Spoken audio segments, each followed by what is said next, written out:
Stadium, National Stadium, so what? Why don't we call it the CIMB Stadium? Because facility branding has been a big thing in America, and it was coming into England and it was coming to Europe, Allianz Arena, Reebok Stadium. Why don't we call it the CIMB Stadium? You give them, I don't know, 2 million and you brand it CIMB Stadium. Can you imagine? Every newspaper, every ticket stub, every advertisement, bola, Malaysia versus Taiwan, my governor CIMB Stadium. You know the branding that you can get, like the Arsenal with the Emirates Stadium, facility branding is huge. He loved the idea very much. But I said, Dato, one condition, you have to change the pitch to artificial grass and field turf. He said, no problem, I'll put in field turf, just get me the approval. So I went to see the chairman of the stadium board. At that time, the chairman of the stadium board was Datuk Sri Said Razlan, the Raja of Perlis' younger brother. Datuk Sri, he's top man, he loved the idea. I said, Datuk Sri, you will make more money.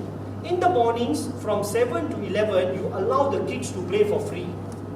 Then from there, you start charging. At night, you charge more. So every day, you will have the stadium penuh dengan orang. People renting, you and me will rent the pitch and play night games. And Bukit Jalil National Stadium, wow, what a feeling. When I was growing up, I wanted to play at Merdeka Stadium. You know how many kids would like to play there? So you are going to generate income. Because of the numbers of people coming to the stadium, you will have your concession stores, you jual your KFCs or your McDonald's or your Coca-Colas or whatever. This place will be a hub. People will be going in and out. And the artificial pitch will never go wrong. 8 years insured warranty, lifespan of 10 to 12 years.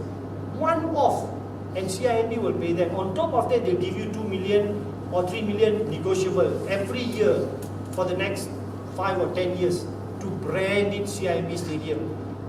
Datuk Sri loved the idea. So now he has to present the idea to the sports minister. Unfortunately, the sports minister at that time was a clown. Azalina. Oh, this one, we must prepare a cabinet paper. Just approve the thing because you are going to get 2 million minimum a year that runs for free and you are going to generate more income. Manchester United are coming to town. 2 bulan tak boleh pakai padang Stadium National. So for 2 months you are losing revenue. But if you have artificial pitch, you can play on it.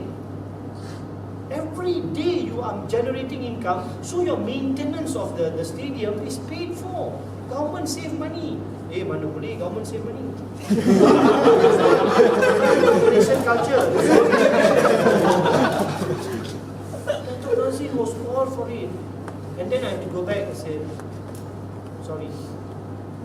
But if I see Dato' Nazir today, I'm sure he will say, no worries, Shebby.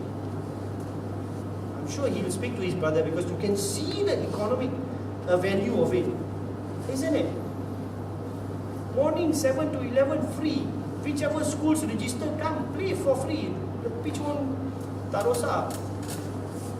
Your kids will love it. You'll inspire everyone. Okay, Jalan National Stadium will be a hub, a sports hub.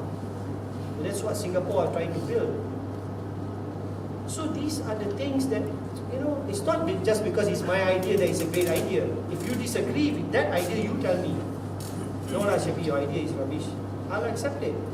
But look at the value of generating income, self-sustaining. I think the government pays 11 million ringgit every year to maintain the Bukit Jalil Sports Complex.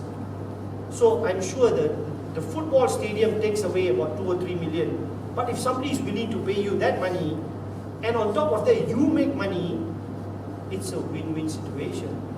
It is a win-win situation. So when are you going to sell the Kelantan Stadium? No, the new one. The old one cannot because traditional Sultan, the stadium is named after a Sultan, so you can't touch that. Build a new one and name it. Sungai Golo National Stadium. No, seriously, there's so many ways we can work this out. I'm just sharing these thoughts and feelings with you. It's for you to take it forward if you think it is worth it. Now we have to think about how we can generate revenue for the government.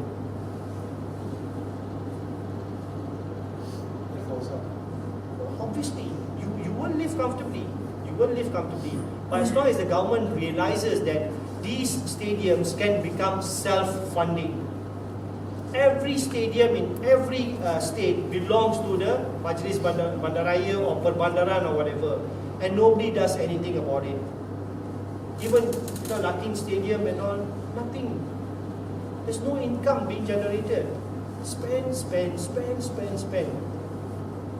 When are we going to stop doing that? When are we going to become intelligent? When are we going to do that? It's now.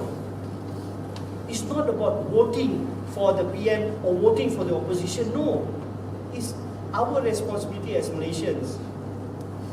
And I will go with you if you want to go to any MB or whatever and present and say, look, this is an idea. We work out the figures. We tell them 1 year how much you make from the stadium rental. What it covers, whatever. What is your profit margins?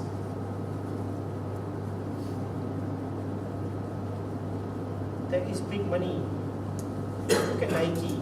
They're happy to sign a contract with FAM to supply all the jerseys because they see the revenue.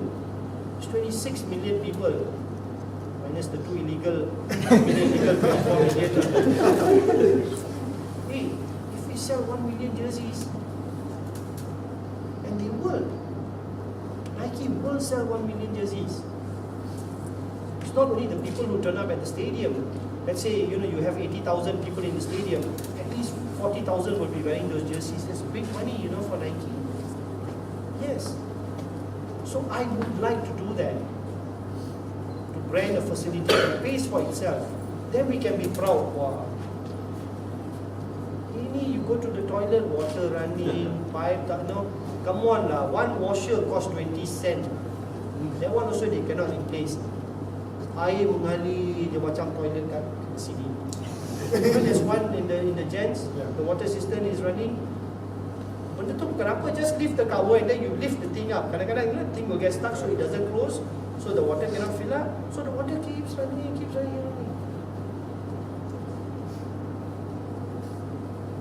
Yes, maybe because I come from a poor background. I was born very, very poor. Kita orang duduk rumah setinggan. We were squatters. About 8 Punjabi families squatters on a plantation land, estate land. So maybe I value water more, or I value life more, or I see life differently. No, we are all the same. We are all Malaysians. And it's our country. It's not Barisan National's country or PR or this. No, it's not their country. It's our country. So let's not, throw our country away. Let's have pride. When people land at our airport, the taxi drivers want to freeze them. Nak ke mana?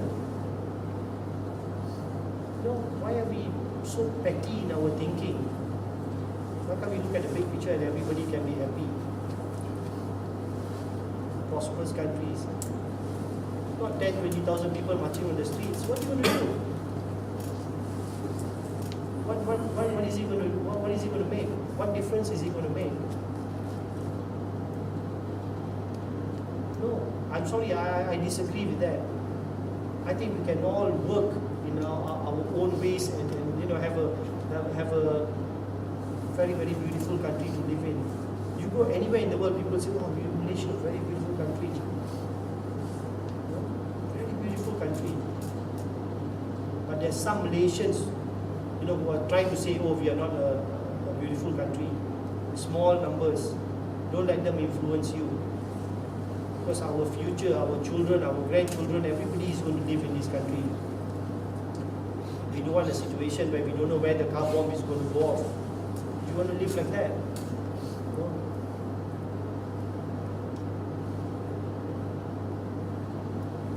And the prosperity that we can bring to this country through sport is immense. It's immense.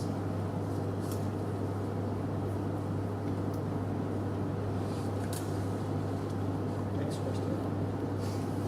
Can I just ask you a question about sports in school? Now, does the Ministry of Education have a program for the teachers who are actually put in charge of the different sports in schools? They don't seem to know what they're doing at all. No, it's a great question, because for me, sport has died because of schools. Sport has died because of schools. Why? Because sport is seasonal. Sukan di sekolah-sekolah ni bermusim. January, the first term, you play all your sports. Whatever sport, football, hockey, whatever small, first term, finish. Second term, third term, no more sport.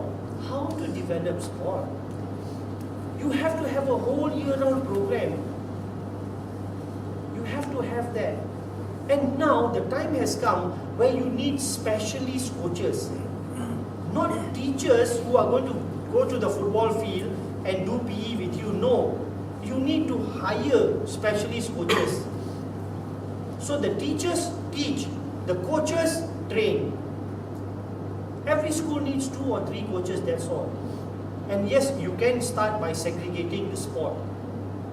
This school we send football teacher, hockey teacher, or netball teacher. The other school we send gymnastics, or this or that. So when your child goes to secondary school, they are more or less good in a particular sport, so they go to that school. Right? So that is what we need. So this is where you will, once again, you will generate, jobs for former players, and more people will want to go into coaching, and this is how we do it. So we need specialist coaches. When the PE lesson starts, the coach is on the pitch, not the teacher. You go into the common room and have your break, or do whatever you need to do. Because the teachers have got too much to do. So the coach takes over. Okay, today we are going to do gymnastics, or we're going to the gym, or today we are going to do this or that. So the teacher takes over, the PE coach takes over. So this is what we need to do.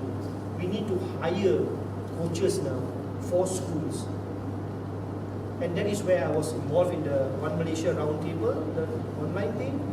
How do we cultivate a healthy lifestyle in school level? It's got to be a physical activity. Not pemakanan lah, this lah, that, whatever. I used to grow up eating chapati and dal because that's what I could afford. I never had steak or this or that or whatever that's supposed to build my body. So we eat what we afford. But yes, specialist coaching at that age is very important. So time has come for schools to employ coaches, or the Ministry of Education to employ coaches as well and send to schools. So rather than one Bukit Jalil sports school, let's say in Kuala Lumpur has got so many constituencies, every constituency has got special schools where they concentrate on certain sport. So let's say you are in standard 3 and you're very good in gymnastics, you can be moved from this school to that school for your standard 4, 5, 6, not say primary and secondary. Any age group you can be transferred. That's how we can improve sport in this country. That's a great question, because schools for me kill sport. They just can't do it. And if you don't get specialized coaching at that age, it's never going to happen. Never going to happen. Once a week you have PE. Once a week. And you want to be healthy. No. You should have 5 sessions per week. Every day you should have 1 PE lesson. No, seriously. Because what you are going to grow up to be, go to university, is that, yes, that will happen. First day you do, maybe first week, second week you are tired. After that your body gets used to it. Come on, I played sport since I was so small. You don't get tired after that. Yes, first few weeks is difficult because your body adjusts to physical activity and all that. Letih, balik, nak tidur, this and yes. After a while, your body gets fitter and fitter, and your body tunes itself, and you enjoy it.